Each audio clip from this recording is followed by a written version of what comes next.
Hello, good morning, dear students. Welcome all of you in this new video. Today we are with the last topic of this wave optics. ठीक है, तो हमने wave optics पढ़ा था, दो parts में पढ़ा था, रे ऑप्टिक्स और वेव ऑप्टिक्स में। तो ऑप्टिक्स के दो पार्ट्स से रे ऑप्टिक्स हमने पहले किया, उसके बाद वेव ऑप्टिक्स किया। आज मैं आपको वेव ऑप्टिक्स का लास्ट टॉपिक बताने वाला हूँ। क्लियर? होपफुली आप समझे होंगे सारी चीज़ें। मैंने आपको पहले भी कहा है कि अगर आप वीडियो 3 से 4 बार देखते हैं तो ही आपको चीज़ें समझ आएगी, अदरवाइज़ ये बड़ा मुश्किल होता है कि आप एक बार फिजिक्स देखें और देख के ही सब कुछ समझ आए। क्लियर? फिजिक्स के लिए सोचने की बहुत ज़रूरत होती है, टॉपिक को समझना पड़ता है तो फिजिक्स आसान लगती है। अदरवाइज़ रट्टा लगाना और इसकी जो ऐसे ही आप सोचते हो कि जल्दी कर लोगे तो वो पॉसिबल नहीं। क्लियर? तो आज बात करते हैं पोलराइजेशन ऑफ अ लाइट। ठीक है, पोलराइजेशन क्या होता है? पोलराइजेशन एक प्रोसेस होता है। ठीक है, कौन सा प्रोसेस होता है, किस तरह से होता है? पोलराइज लाइट को, जो पोलराइज लाइट को पोलराइज करना है हमने, ठीक है, उस प्रोसेस को पोलराइजेशन ऑफ लाइट बोलते हैं। अभी पोलराइज लाइट क्या है? ठीक है, तो हम पोलराइज लाइट समझने से पहले बात करते हैं कि अनपोलराइज्ड लाइट क्या होती है। ठीक है, जो ऑर्डिनरी लाइट होती है उसे हम अनपोलराइज्ड लाइट बोलते हैं। अब आपने पढ़ा था, मैक्सवेल ने एक्सप्लेन किया था कि जो लाइट होती है वो किस तरह से इलेक्ट्रोमैग्नेटिक वेव्स की फॉर्म में ट्रैवल करती है। ठीक है, क्या बताया था कि जो लाइट इज इलेक्ट्रोमैग्नेटिक वेव्स, इसलिए जो लाइट वेव्स होती है वो कंसिस्ट करती है इलेक्ट्रिक और मैग्नेटिक फील्ड को। ठीक है, फिर will move in along the direction of the या perpendicular direction of the propagation of the waves. उस तरह से आपने इसको पढ़ा है। ठीक है, तो इससे क्या आता है कि क्या था उसमें कि जो लाइट होती है generally represented by the electric field vector. ठीक है, उसे हम लाइट वेक्टर बोलेंगे। और जो अनपोलराइज लाइट होती है, ऑर्डिनरी लाइट जो होती है, सनलाइट होती है, ठीक है, तो उसमें क्या होता है, वो एमिटेड बाय द जो इलेक्ट्रिक लैंप से होती है, जो वाइब्रेट करेगी, वाइब्रेशन ऑफ इलेक्ट्रिक फील्ड। ठीक है, in every plane perpendicular direction of the propagation of the light रहती है। ठीक है, तो आप बोल सकते हो कि जो अनपोलराइज लाइट होती है सिमेट्रिकल रहती है। कैसे रहती है? सिमेट्रिकल रहेगी about the direction of the propagation of the light. Clear है?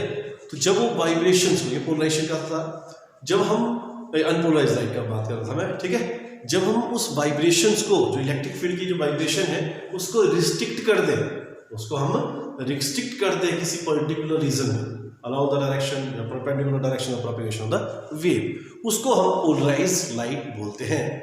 क्या बोलते हैं उसको? पोलराइज्ड लाइट बोलते हैं। आई बात समझे? तो जब हम तो जो उस तरह का जो पोलराइजेशन रहती है, ठीक है, वो जो पोलराइजेशन ऑफ लाइट का फिनोमेना जो होता है, ठीक है, जो पूरी प्रक्रिया हुई, जो फिनोमेना हुआ, उसको हम पोलराइजेशन ऑफ लाइट बोलते हैं। फर्क समझ लो?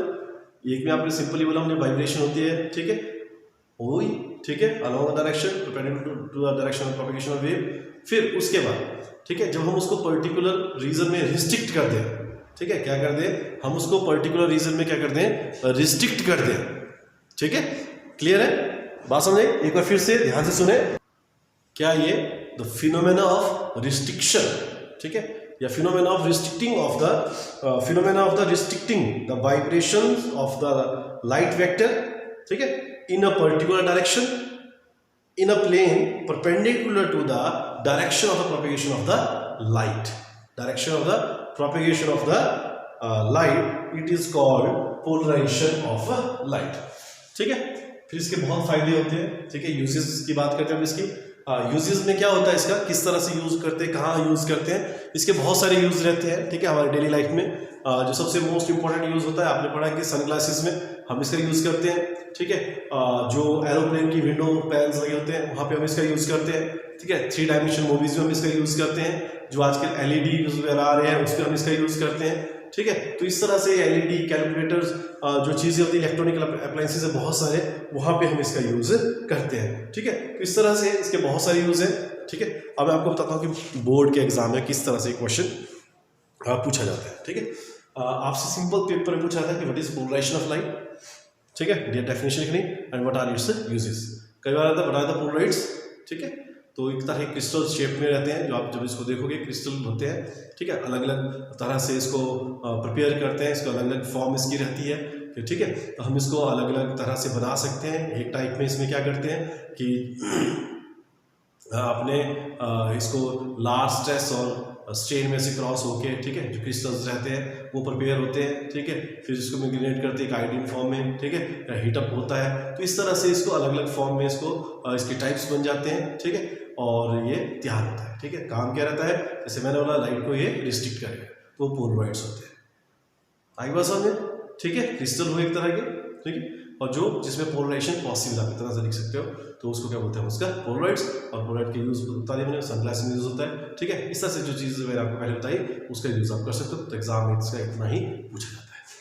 क्लियर है। तो अब बात करते हैं हम इसका ब्रेस्ट, तो अब बात करते हैं ब्रेस्टर्स लॉ की। अब इस ब्रेस्टर्स लॉ में क्या था, आपने लाइट इंसिडेंट की सरफेस के ऊपर, ठीक है, तो यहाँ पे इसकी पोलराइजेशन होगी, तो कुछ एक वेव्स क्या करेगी, जो प्लेन इस तरह से ना, यहाँ पे कुछ पार्शियली पोलराइज्ड रिफ्लेक्टेड हुई और कुछ पार्शियली पोलराइज्ड रिफ्लेक्टेड हुई, ठीक है, दोनों ही पार्शियली रिफ्लेक्टेड रहेगी, ठीक है। तो ब्रेस्टर्स लॉ के हिसाब से क्या होता है कि जो रिफ्लेक्टिव इंडेक्स है होता है, it is equal to the tan of the polarizing angle, it is equal to the tan of the polarizing angle. The refractive index of a refractive medium is numerically equal to the tangents of the polarizing angle.